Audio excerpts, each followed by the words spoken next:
we'll go ahead and turn it over to media for questions. Here, David Newton with ESPN.com. You mentioned back, I guess, during the offseason that Matt Rule came out with a helmet and pads when you were at Temple. Has he done anything crazy here, and has his coaching style changed from college to NFL? No, man. He, same guy, same energy, same as I've always, known him, and, just keeping in touch with him over the years. He's the same guy, but he's a high energy guy. He gets out there, he encourages all of the coaches. The players doing conditioning. It's like, look, if you're willing, you're able, the coaches should go out there, join in, and, get that conditioning in with the fellas. At the end of the day, we all need to be active. So he encourages that player-coach relationship, that competitive nature from top to bottom. Tahir, Josh Graham, Sports Hub Triad. What can you tell me, dating back to your days in New Jersey, your first impression of Temple coach Matt Rule recruiting you? He was the offensive coordinator when I was going to Temple. So, initially it was like Mark D'Onofrio, where, he's just high, like, you think Matt's over the top, high energy, just go, go, go. I think that, they just always fed off each other. D'Onofrio, he was the defensive coordinator. Matt was the offensive coordinator. And, he was just, you look forward to it every day. You knew he was going to give you all type of exotic looks, all type of stuff that was going to make you think and just keep you on edge. And it was going to be competitive. He was going to make sure he was going to get out there and have to go. If he had to run a route against a defensive player, he was going to try to route him up and try to make him look bad. So that's always been the type of guy he is, and that's why I've always respected him. Exactly what he asks, in request from you is, all you can get, all your energy and everything, and go 100 miles per hour when you're on the field. And he does the exact same thing. He loves the game. Tahir, this is Miles Simmons from Panthers.com. Just wondering, what do you feel like this longer ramp-up can do for you guys in terms of building your communication, and is it a positive? And also, do you feel like tackling could be a problem? It could come week one, and how do you prevent that from happening? I think the way things are being ramped up and how we're unpacking and unrolling things is definitely beneficial. It's beneficial to the older guys, the rookies. It's beneficial to coaches. It's beneficial to everyone in the organization for the simple fact that we've been away from the game for months, since the end of the season, regular season, postseason, whatever you have it. And you need to get your football legs back under you. And although, you've been training, you've been working with your personal trainer, doing whatever been doing to try to get ready for this, you can't get ready for football without playing football. There's no way around it. That's the only way you can get in football shape is by actually going out there playing football. So the way, we're kind of, easing into it, especially not having preseason games and all of that stuff, it's a lot of one-on-one. It's a lot of individual. It's a lot of coaching, and it's giving the coaches to really detail everything. And, it's been beneficial for everyone. And from the tackling standpoint, I'll just say, it really goes back to your technique. For most guys been playing since they were, 7 years old. In my case, I've been playing since I was 9. You're talking about 21 years of football now up to this point.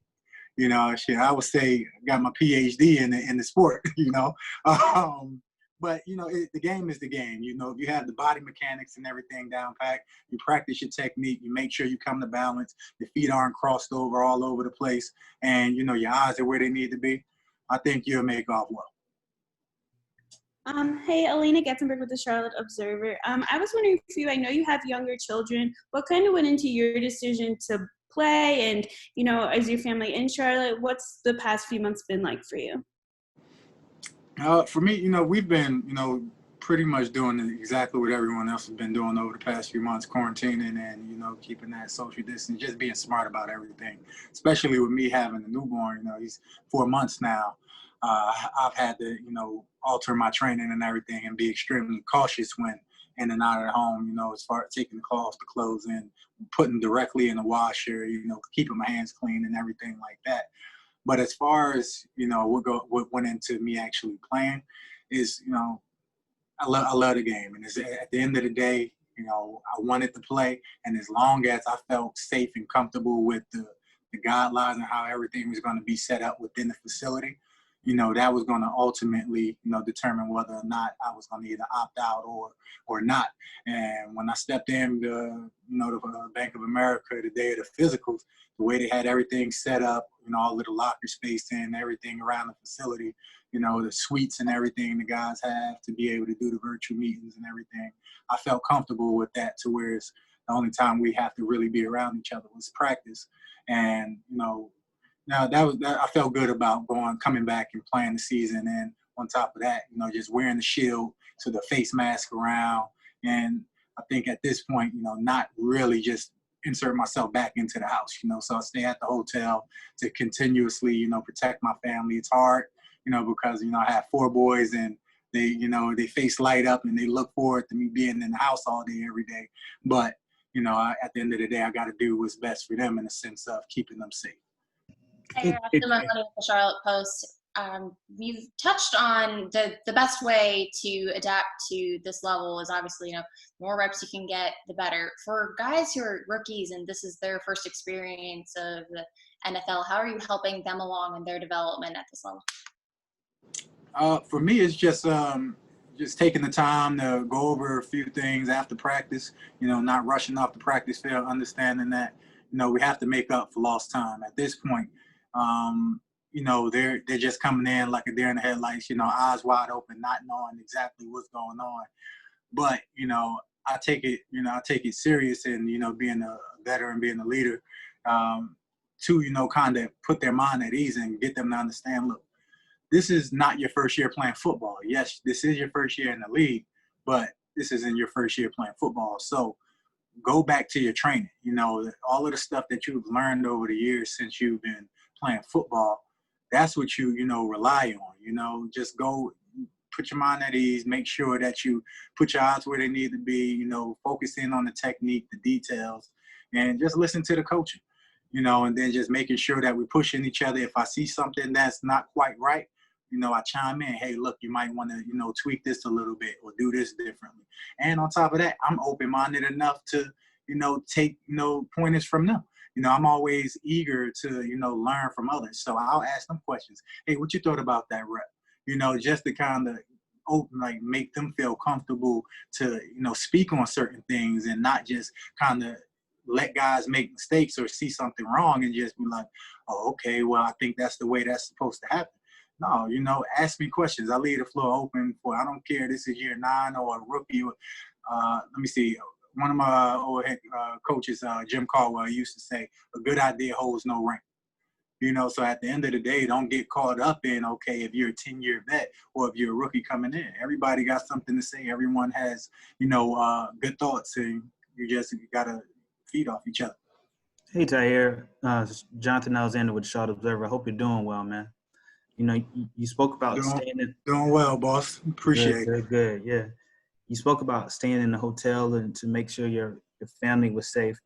When you decided on whether you were playing this season, what were the most important things that you needed to know, before playing and then making sure your family was safe?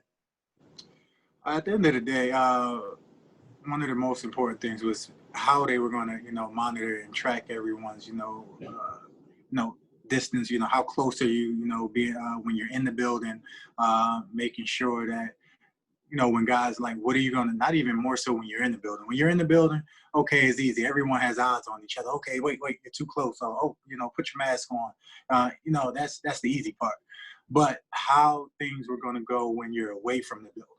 And it's more so, I think it really goes back to policing each other, making sure, reminding each other, hey, man, at the end of the day, we all want to keep each other safe. And, just constantly reminding each other to be respectful of others, be respectful of others' families. Even if you don't have any children, you might have elderly, older, mother, elderly, grandmother, grandfather, someone that might have some type of pre-existing health issues where you don't want to take that stuff back home. So, we remind each other to come in the building with that in mind. Don't go out there, put yourself at risk, and then, knowing you're doing that and living that way, bring that back into the locker room without, saying anything or doing anything to, staying home to protect yourself and others. So for me, it was just, when I came in and I realized, okay, we don't necessarily have to be all up on each other like, the days of old where, you're right there, probably 6 feet, 6 inches from, the next person. And when I came in and realized, okay, everyone, pretty much have their own setup. You can be in your own world if you want to, except on the practice field when everyone's running around and, getting after it. But for me, it was just, my mind was put at ease when I saw everything was set up. But at the end of the day, you still can't really, be sure, what guys are doing away from the facility. So you can just, hope and pray that, they're being respectful. Hey, Tahir, this is Joe Person with the Athletic here in Charlotte. I appreciate you doing this. And just to follow up that thought, have you guys had any discussions about a voluntary bubble like we've seen with the Saints, and now the Buccaneers are talking about it, and also Dallas, where, and maybe all are already kind of doing that with the hotel, but what are your thoughts on a voluntary bubble either during camp or the season or both? I don't know. At this point, we're not going about things in that manner. And I think the way things are rolling, it's been working out. And I don't see any reason to change it. And that's just really my take on that one. Tahir, hey, it's Josh Klein from the Riot Report. Obviously, being a professional football player is one of the most pressure-filled jobs there is. Do you feel additional pressure being the first linebacker to kind of step in as the Mike linebacker after Luke Kuechly retired? No, not necessarily. I wouldn't say pressure. It's just, at the end of the day, I'm always, I'm hypercritical of myself. I always say I'm my biggest critic. So I'm always looking at ways to improve my game and go out there and, just make sure I can do any and everything to help my team. That's how I always approach the game, and that's how I'll always approach the game. So with that being said, I still take advantage of the fact that Luke is in the building. I'm not prideful in any way, shape, or form, or egotistical and like,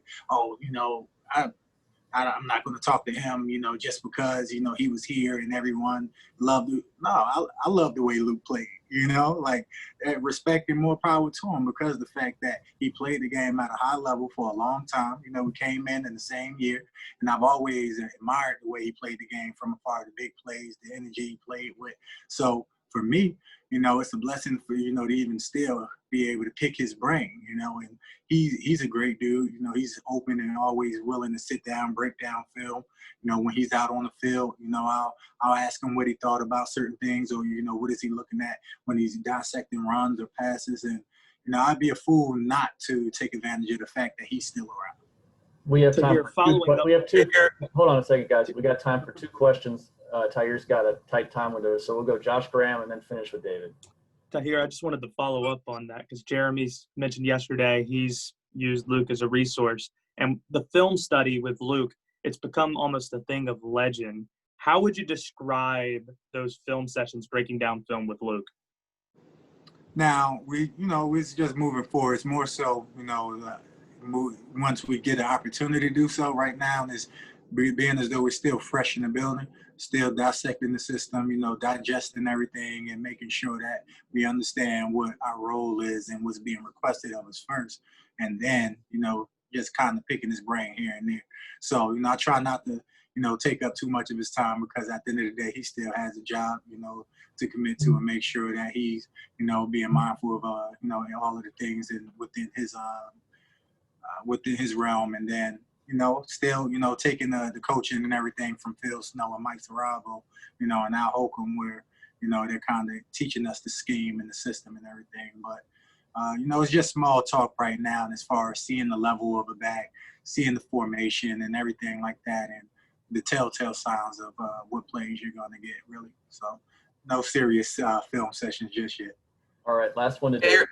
Last one to David. Thank you. Tahir, what does the speed of your wide receivers with Samuel and DJ and Robbie do to a defense?